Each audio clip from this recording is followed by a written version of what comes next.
बलिराजाची स्तुती केलेली आहे आणि भगवंत बलिराजावर संतुष्ट झाले आहे. आताच आपण पाहिलं आणि मागच्या 2 अध्यायामध्ये पाहिलं की त्या ठिकाणी वामन आलेले आहेत. भगवंताने वामनाचं रूप घेतलेलं आहे आणि आता याचना करण्यासाठी, काहीतरी मागण्यासाठी ते आलेले आहेत. आणि जसं याचक दात्याच्या कडे जातो तसं तो वामन सुद्धा या ठिकाणी बलिराजाची स्तुती करतात, त्याला प्रसन्न करून येतात. त्याला आता तो आनंद होतोय की आता एवढ्या मोठं माझ्याकडे तत्वनिष्ठ ब्राह्मण आलेला आहे, ब्राह्मण कुमार आहे, तर त्याला आता मला दान द्यायचं आहे. म्हणजे मी मोठा आहे आणि हा दान घेणारा माझ्यापेक्षा लहान आहे, असे विचार, विपरीत विचार जेव्हा मनामध्ये येतात तेव्हा लक्षात घ्या की हे बलिराजाचं जसं झालं तसं आपलं होण्यासाठी ही व्यवस्था झालेली आहे. पण त्यातून सुद्धा आपण बाहेर पडलं पाहिजे आणि यासाठी अशा अनेक ग्रंथाचं वाचन, अभ्यास असेल आणि वेळेवर त्यांची आठवण राहणं हे फार महत्वाचं आहे. विद्या उदंडची शिकला, प्रसंगमान चुकतची गेला, तरी मग ते विद्येला कोण पुसे. समर्थांच्या दासबोधाच्या बाहेर काहीच नाही. त्या दासबोधामध्ये प्रत्येक गोष्ट आहे, पण डोळसपणे आपण त्याचा अभ्यास केला पाहिजे. आता बलीने जी स्तुती केलेली आहे ती आपल्याला पाहिजे आणि भगवंत बलिराजावर कसे प्रसन्न झाले. शुकदेव सांगत आहेत भगवंताने अशा प्रकारे बलीचा धिक्कारच केला. एका अर्थाने धिक्कार कशासाठी केला की तू वचन दिलंस आणि वचनाप्रमाणे तू आता वागच नाहीस, त्यामुळे तुला आता नरकामध्ये जावं लागेल, नरक यातना भोगाव्या लागतील. आणि त्याचा जर निर्णय होता की मी 3 पावलं भूमी देईन असं जो स्पष्टपणे अभिमानाने, अहंकाराने म्हटला होता, तर त्यापासून त्याला विचलित करण्याचा प्रयत्न भगवंतांनी केलेला आहे. तेव्हा बलिराजा म्हणतो यत उत्तम श्लोक भवान ममेरितम वचो वेलिकम सुरवर्य मन्यते. आपण माझे म्हणणे खोटे करण्यासाठी जर या ठिकाणी आला असाल तर मी आपल्याला सांगतो, त्या छोट्या बालकाला, वामनाला बली सांगत आहे की आपली फसवणूक होणार नाही. मी माझ्या वचनावर पक्का आहे. प्राण जाय पर वचन न जाय. पण आपण 3रे पाऊल जे ठेवायचं असेल ते माझ्या मस्तकावर ठेवू शकता, असं बलिराजाने त्या वामनांना सांगितलं. पदम तृतीयम कुरु शिष्णिमे निजम. आता बलिराजा सांगत आहेत, खूप चांगलं बलिराजाचे वाक्य, हे श्लोक खूप सुंदर आहेत. नरकात जाण्याचे किंवा माझा राज्यपदापासून मी पदच्युत होण्याचे मला भय नाही. मी नरकात जाईल याच्यामुळे मला भीती वाटते असंही नाही. माझं राज्य सगळं तुम्ही हिरावून घेतलं त्याचंही दुःख मला नाही. तुम्ही मला पाशामध्ये बांधलेलं आहे, वर्ण पाशामध्ये बांधलाय, मी बद्ध झालेला आहे, याचं पण मला वाईट वाटत नाही. आणि माझ्या कुठल्याच गोष्टीबद्दल, या सगळ्यांबद्दल मला कधीच भीती वाटत नाही. कारण मी सगळ्यात जास्त घाबरतो ते माझ्या कुळाच्या अपकीर्तीला घाबरतो. आता माझ्या गुरुनी, शुक्राचार्यांनी पुंसाम श्लाघ्यतमं मन्ये दंडम अर्हतम अर्पितम यम न माता पिता भ्राता सुरदश्चान दिशंती ही. माझ्या गुरुजनांनी दिलेला दंड माणसांना अत्यंत उपयोगी आहे. कारण तसा दंड माता पिता भाऊ सुरद सुद्धा मोहामुळे देऊ शकत नाही. मोह, कारण आपल्या अपत्याला काही दंड द्यायचा असेल तर त्याच्याबद्दलचा मोह जो आहे तो आपल्याला ते दंड देण्यापासून परावृत्त करत असतो. आता या ठिकाणी धन, कुलीनता, बल इत्यादींना त्या मदाने मी आंधळा झालो होतो. त्याच्या अहंकाराने मला माझं हित कशामध्ये आहे हे मला दिसत नव्हतं. आणि अशा वेळेस आपण येऊन माझ्या डोळ्यामध्ये अंजन घातलेलं आहे, सांगतात ते. आता ते सांगतात की माझे आजोबा प्रल्हाद, आता जेव्हा आजोबांच्या बद्दल आपण बोलतो तेव्हा समर्थ आपल्याला सांगतात, सांगे वडिलांची कीर्ती तो एक मूर्ख. म्हणजे आमच्या घरात असं होतं, आमच्या घरात तसं होतं, आमच्या घरात एवढं ऐश्वर होतं, असं नुसतं सांगत बसण्यामध्ये मोठेपणा नाही. पण आपण काय केलं, ती पार्श्वभूमीत एक गोष्ट होऊन गेली, पण आता आपलं कर्तृत्व काय आहे हे पुढच्या पिढीने सांगण्यासाठी त्याने सत्कर्म केलंच पाहिजे. मागच्या पिढ्यांनी कमवलेलं जे पुण्य आहे ते पुण्य आपल्या पुढच्या पिढीनं मिळावं असं वाटत असेल तर आपण सुद्धा पुण्य मार्गावरच असलं पाहिजे. काहीतरी अर्जन केलं पाहिजे, चांगल्या गोष्टी आपण केल्या पाहिजेत, तरच ती 7 पिढ्यांचं जे आपलं साम्राज्य आहे ते पुढे टिकणार आहे. आणि तेच आपण नाही केलं तर आपला सगळा कुळ हा अधोगतीला जाणार आहे. म्हणून माझे आजोबा प्रल्हाद तर यांची कीर्ती जगामध्ये अजरामर आहे. आपल्या सगळ्या भक्तांमध्ये श्रेष्ठ भक्त म्हणून त्यांचं नाव घेतलं जातं. आता हे कोण म्हणतं तर बलिराजा त्या वामनांना म्हणतात. त्याच्याही वर आपण जर गेलं तर त्यांचे वडील आणि तुमचे शत्रू. आता प्रत्यक्ष भगवंताला बलिराजा म्हणतात तुमचे शत्रू म्हणजे कोण तर हिरण्यकश्यप. त्याने अनेक प्रकारे दुःख दिलं, परंतु माझ्या आजोबांनी म्हणजे प्रल्हादांनी सगळी निष्ठा भगवंतावरच ठेवलेली आहे. आता त्यांनी असा विचार केला की हे शरीर घेऊन काय करायचं, एक ना एक दिवस हे शरीर जाणार आहे. धन संपत्ती जे आहे ते सुद्धा आपले जे नातेवाईक आहेत तेच पुढे वाटून घेणार आहे. इस्टेटीचे वारसा हक्क, त्याचं प्रमाणपत्र ते कोर्टात सिद्ध करणं, त्या ठिकाणी भांडणं आणि मग आपल्याला मिळाल्यानंतर मग पुन्हा भावाला भाऊ विचारत नाही. हे सगळं आपण या कलियुगामध्ये पाहतोच. आता पत्नी जर असेल तर तिच्याबद्दल स्वार्थ जे आहे तर तिच्याही मनामध्ये थोडाफार स्वार्थ असणार आहे. मग आपण तर मरणारच आहोत, मग या घरादाराचा या नश्वर गोष्टींचा मोह का ठेवावा, या सगळ्या वस्तूत अडकणं म्हणजे आपल्या आयुष्याचा नाशच करणं आहे असं बलिराजा या ठिकाणी सांगतात. आता ते म्हणतात प्रत्यक्ष भगवंताला सांगतात, बलिराजाची हिंमत किती आहे पहा. ते म्हणतात तसं पाहू गेलं तर आपण माझे शत्रूच आहात, तरी सुद्धा दैवाने मला बळजबरीने राजलक्ष्मीपासून बाजूला आपण सारलं आहे आणि आपल्या जवळ आणलेलं आहे.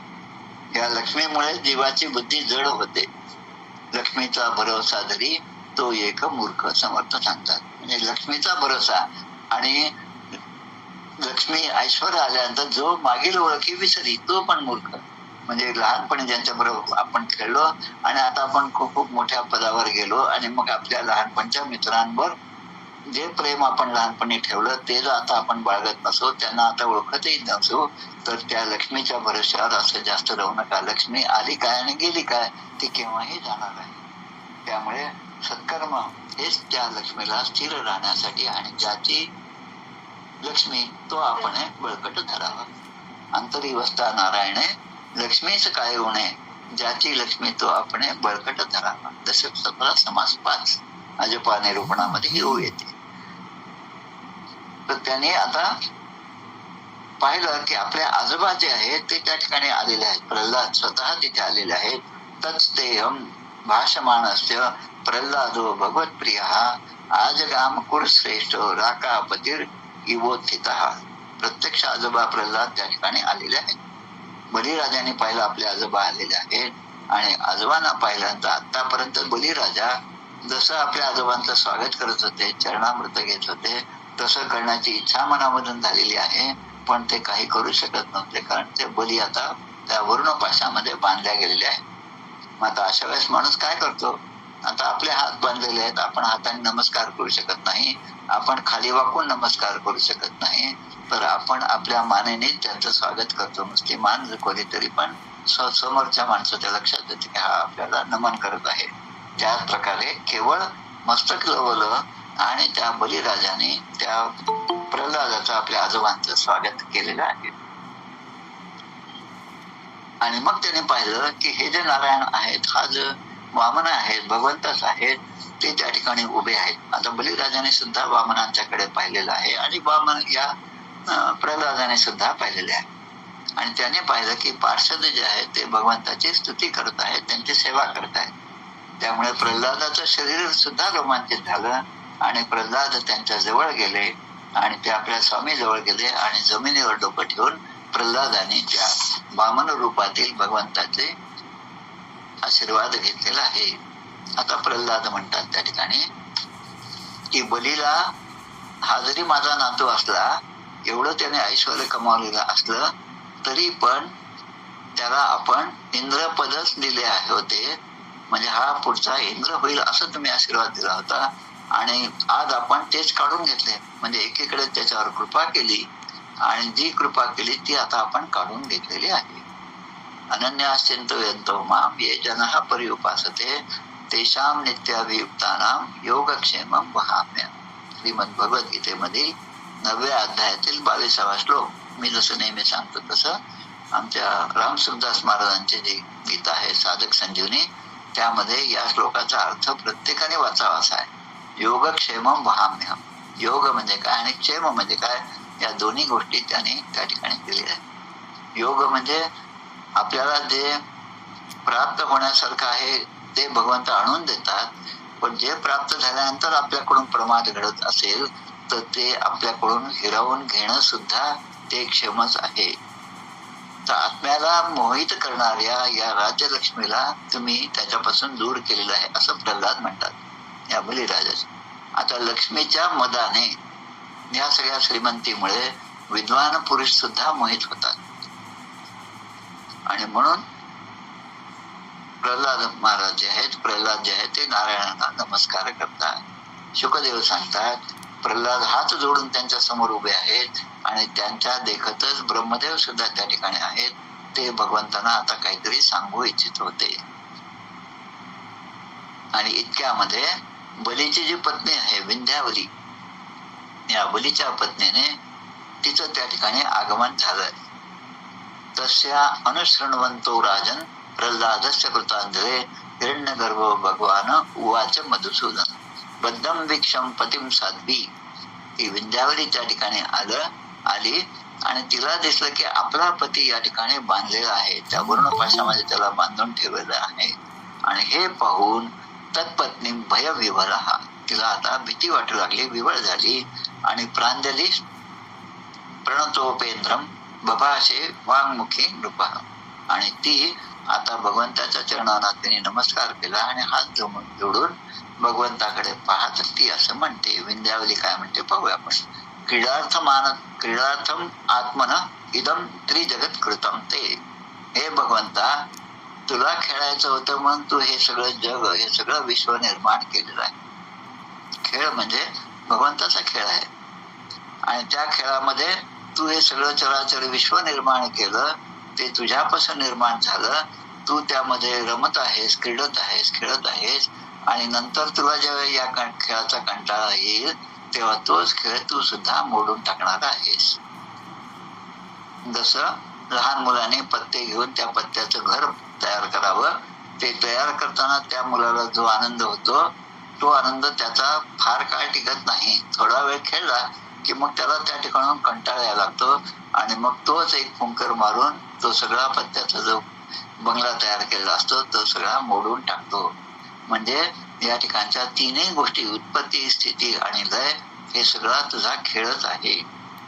आणि हे असं असताना जे लोक निर्बुद्ध आहेत, ज्यांना हे तुझं म्हणजे काय भगवंताचं तत्व, भगवंताचं कर्ण, भगवंताची लीला हे सगळं ज्यांना माहित नाही, ते मात्र स्वतःलाच कर्तृत्ववान समजतात, स्वतःलाच या सगळ्या चराचराचा स्वामी म्हणतात. आमचे प्लॉट तिथे पण आहेत, मुंबईत आहे, पुण्यामध्ये सुद्धा आता आम्ही घेणार आहोत आणि नागपूरला तर आधीपासूनच आहे आमच्या वडिलांपासून.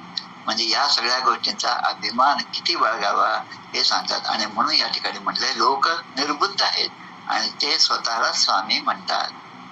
आणि तुमच्यामुळे स्वतःला करता समजणारे निर्लज्ज लोक, ते आता तुम्हाला काय समर्पण करू शकतील? ते तुम्हाला कुठलीच गोष्ट समर्पण करू शकणार नाहीत.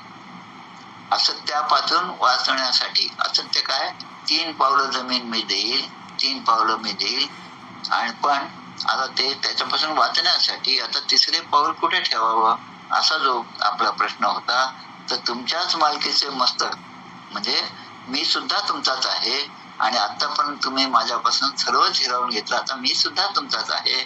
पण मी तुम्हाला सांगतो की मी माझ्या वचनावर पक्का आहे. तुमच्याच मालकीचे स्वतःचे मस्तक मी देतो. हे बलीचे म्हणणे जे आहे ते आता या ठिकाणी आले. ब्रह्मदेव म्हणतात भूत भावन भूतेश देव देव जगन्मय मुंचैनम वृत सर्वस्वम नायम अर्हति निग्रहम.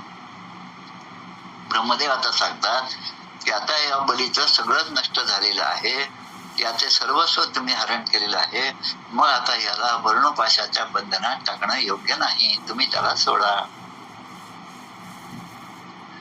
आता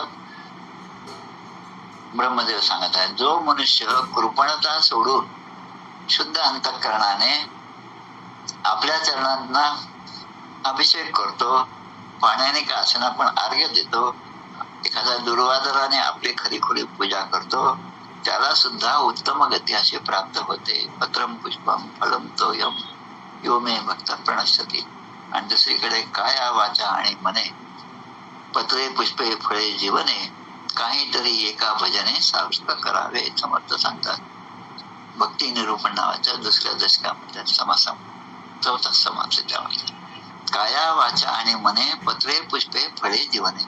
काया शरीराने ती क्रिया घडत असते, वाचा वाणीने स्तोत्राचा उच्चार होत असतो, आणि मनाने मन हे जे आहे ते भगवंताच्या ठिकाणी लीन झालेलं असतं. मग हातामध्ये पुष्प असेल, फळ असेल, काही नसेल तरी चालेल. आमच्या ब्रह्मानंद महाराजांचं उदाहरण मला नेहमी आठवतं, तेच खूप छान आहे. गोंदवलेकर महाराजांच्याकडे भक्त मंडळी सकाळी सकाळी गेले. महाराज झोपलेले होते आणि महाराज नुकतेच जागे झाले, आणि त्यांचं अंथरुण पांघरुण जे आहे ती ही भक्त मंडळी जाऊन त्या ठिकाणची सेवा करण्यासाठी ते गोळा करत होते, त्याची घडी घालत होते. तेव्हा त्यांना असं दिसलं की महाराजांच्या पायाशी एक छानपैकी जास्वंदीचं गुलाबाचं फूल होतं. आता ते विचारतात महाराजांना, महाराज आपण तर आताच उठलात, मग हे फूल आलं कुठून? मग ते म्हणतात, तो आमचा ब्रह्मानंद बुवा आहे, तो रोज मानस पूजा करीत असतो, त्याच्या मानस पूजेच हे फळ आहे. काहीतरी एका भजने सार्थक करावे. आणि बलीने मोठ्या प्रसन्नतेने, धैर्याने, स्थिरतापूर्वक आपल्याला तिन्ही लोकांचं दान केलेलं आहे. म्हणून भगवान म्हणतात, आता भगवंताचं म्हणणं सुद्धा फार महत्वाचं आहे की मी ज्याच्यावर कृपा करतो त्याचे धन हिरावून घेतो.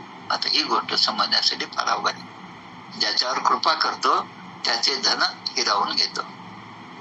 आमचे गोंदवलेकर महाराज म्हणतात, जो माझा भक्त आहे त्याला पोटापुरतं, त्याचा संसार चालण्यापुरतं ऐश्वर्य धन हे जे आहे मी त्याच्याजवळ देत असतो. पण त्या धनामुळे, त्या ऐश्वर्यामुळे तो जर त्याच्या सन्मार्गापासून दूर जात असेल तर ते दिलेलं ऐश्वर्य सुद्धा मी काढून घेत असतो. म्हणून त्याचं धन सुद्धा मी हिरावून घेतो. कारण मनुष्य जेव्हा या धनाच्या योगाने उन्मत्त होतो तेव्हा तो माझा आणि लोकांचा तिरस्कार करू लागतो.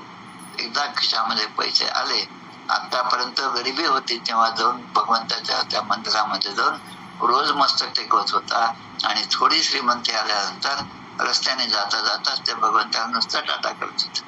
आता असं टाटा केल्यानंतर मग टाटाच्या हॉस्पिटलमध्ये जावं लागेल, आणि मग कर्मामुळे पराधीन होऊन हा जीव अनेक योनीमध्ये भटकत राहतो. किंवा तरी त्याला मग ते मनुष्य शरीर प्राप्त होते, आणि मग कुलीनता, कर्म, अवस्था, रूप, विश्व, विद्या, ऐश्वर्य, धन याच्या कारणाने त्याला गर्व झाला नाही तरच नवल. आणि मग असे जे आहेत त्यांच्यावर मात्र माझी मोठी कृपा होत असते. एकनाथ महाराजांच्या ठिकाणी हे सगळं ऐश्वर्य होतं आणि त्यांना ते सगळं प्राप्त झालं होतं, आणि तरी पण त्यांना पण शांती ब्रह्म, प्रत्येकाच्या ठिकाणी ब्रह्म पाहण्याची जी दृष्टी आहे ती त्यांच्या ठिकाणी होती, आणि म्हणून ते श्रेष्ठत्वाला पावलेले सगळे असताना. आणि ते जगद्गुरु तुकाराम महाराजांच्या ठिकाणी काहीच नव्हतं, आणि ते तरी भगवंताचे भक्त झाले, त्यांना प्रत्यक्ष दर्शन घडलेलं आहे. आता या ठिकाणी भगवंत आता सांगतात की बली जो आहे दानव आणि दैत्य या वंशामध्ये अग्रगण्य आणि त्यांची कीर्ती वाढवणारा असा हा बली आहे, आणि मायेने त्याने या ठिकाणी विजय मिळवलेला आहे. तू पाहतच आहेस की एवढं दुःख भोगून सुद्धा याची बुद्धी स्थिर आहे. तस्य प्रज्ञा प्रतिष्ठिता. कसा योगी कसा असतो दुसऱ्या अध्यायामध्ये सांगितलं, ती सगळे लक्षणे या ठिकाणी बलिराजाला लागू पडतात. याचे धन हिरावून घेतले, राज्यपदापासून याला दूर केले, त्याची निंदा केली, शत्रूने बांधले, आणि एवढं सगळं होऊन सुद्धा हा दृढव्रती आहे आणि सत्यवादी आहे.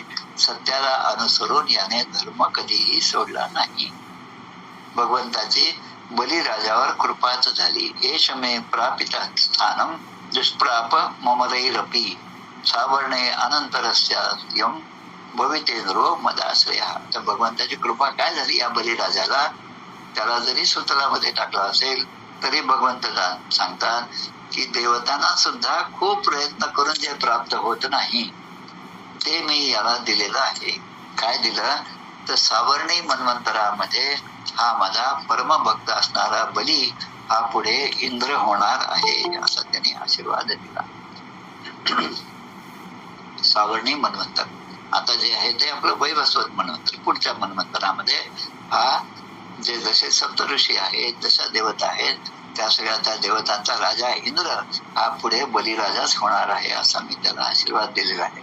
पण आता तोपर्यंत या विश्वकर्माने निर्माण केलेलं हे सगळं 7 लोक 7 लोक जे आहेत त्यामधल्या सुतर लोकांमध्ये हा जाऊन राहील.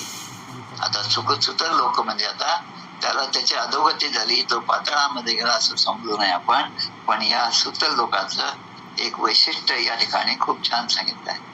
तेथे राहणारे त्या सुतर लोकांमध्ये जे वास्तव्य करतात त्यांच्यावर माझी कृपा दृष्टी असल्यामुळे त्यांचे शरीर हे कधीही मानसिक रोगापासून बचावलेले नसेल. त्यांना उत्तम आरोग्य असेल. त्यांना कधीही थकवा येणार नाही. ग्लानी किंवा शत्रूकडून त्यांचा पराभव होईल असं कधीच होणार नाही. त्यांना कधीही अशा अनेक विघ्नांचा सामना करावा लागत नाही. हा माझ्या एका दृष्टीने या बलिराजावर अनुग्रहच आहे. तावत सुतल मध्यस्थाम विश्वकर्म विनिर्मितम यन्नाधयो व्याधयश्च क्लमस्तंद्रा पराभवाः नोपसर्गा निवसताम संभवंती ममेक्षया. आणि मग भगवंत बलिराजाला म्हणतात की आता पुढच्या सावर्णी मन्वंतरामध्ये तू इंद्र होणार आहेस. ते जरी असलं तरी आता ते याच मन्वंतरामध्ये म्हणतात. आणि ही सगळी कथा जी आहे ते आता चालू असलेल्या 7व्या मन्वंतरामध्ये वैवस्वत मन्वंतरामध्येच झालेली आहे. प्रत्यक्ष भगवंत बलिराजाला संबोधन करतात इंद्रसेन महाराज या नावाने. पुढच्या युगामध्ये तू इंद्र होणार आहे पण आताच ते संबोधन करतात इंद्रसेन महाराज याही भो भद्रमस्तते सुतरम स्वर्गवी प्रार्थ्यम ज्ञातिभिः परिवारितः. तुझे कल्याण असो. आता तू आपल्या बांधवांसह आपल्या सैन्यासह स्वर्गातील देवता सुद्धा ज्याची इच्छा करतात त्या सुतर लोकांमध्ये आता तू जा असं त्या ठिकाणी भगवंताने बलिराजाला म्हटलेलं आहे. आता मोठमोठे लोकपाल सुद्धा तुला पराजित करू शकणार नाही. आणि मग इतरांची काय कथा. पण जे तुझ्याशी वैर धरतील त्यांचा मात्र नाश माझं हे सुदर्शन चक्र अवश्य करेल. त्वच्छासना अतिगान दैत्याश्चक्रम मे सुदयिष्यति. आणि मग पुन्हा वचन देतात रक्षिष्ये सर्वतोहम त्वाम सानुगम सपरिच्छदम सदा सन्निहितम वीर तत्र माम रक्षते भवान. त्या सुतर लोकांमध्ये जेव्हा तू जाशील तेव्हा तुझे जे अनुयायी आहेत, तुझे जे सेवक आहेत किंवा तुझ्या ज्या काही भोग सामुग्री आहेत त्या सगळ्यांचं मी तुझ्या कुठल्याही विघ्नांपासून रक्षण मी करेन असं पुन्हा वचन दिलं आहे. तर म्हणून वीर बलिराजा तू मला नेहमीच तुझ्या जवळ पाहशील. मी नेहमीच तुझ्या सान्निध्यात राहणार आहे. सदा सन्निहितम वीर तत्र माम रक्षते भवान. रक्षते म्हणजे तू पाहशील की मी तुझ्या आसपासच आहे. आणि दानव आणि दैत्याच्या संसर्गाने आतापर्यंत जो दानवांच्या बरोबर होता, दैत्यांच्या बरोबर होतास आणि त्यांच्या संसर्गाने तुझ्यामध्ये जो असुरभाव उत्पन्न झाला आहे तो आता माझ्या कृपेने हळूहळू कमी होईल आणि तो नाहीसा होईल. दृष्ट्वा मद अनुभावं वै सध्या कुंठो विनंक्षती. सध्या कुंठो कुंठ म्हणजे कुंठित होईल म्हणजे तो नाहीसा होईल. तुझ्यातला असुरभाव हा सुद्धा नाहीसा होईल. आता पुढे आपण पाहतो यांना आता सुतर लोकांची प्राप्ती झाली आहे. पुढच्या अध्यायामध्ये 23 हा बलीचे बंधनातून सुटून सुतर लोकात जाणे असा पुढचा अध्याय. तर याप्रमाणे या ठिकाणी 22वा अध्याय समाप्त होत आहे. इथे श्रीमद भागवते महापुराणे पारमहंस्यां संहितायां अष्टमस्कंदे वामन प्रादुर्भावे बली वामन संवादे नाम 22 श्रीकृष्णार्पणमस्तु. एक मिनिट.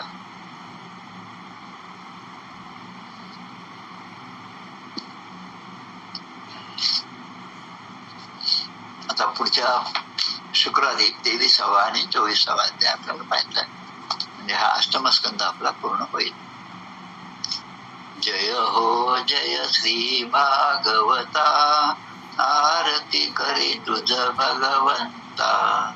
जय हो जय श्री भागवता, आरती करी तुझ भगवंता. श्री शुक मुनीने परम भक्तीने, ज्ञाना परीने गाई रे जा हरिचरिता.